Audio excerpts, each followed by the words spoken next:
বন্ধুরা, মাঝে মাঝে এসির ভিতরে থেকেও গরমকে অনুভব করতে হয়। কারণ গরমে মানুষ বাহিরে যারা পরিশ্রম করে, এই মরুভূমি দুধু বালু সরে, তাদের কেমন কষ্ট হয় তা অনুভব করতে হয়।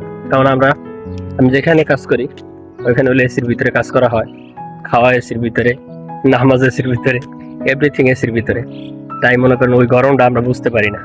এর জন্য মাঝে মাঝে এই গরম একদম হট বালুর এখানে আইসা ওই অনুভূতিটা নেই যে মানুষ কত কষ্ট করে, রোদে পুড়ে কত কষ্ট করে।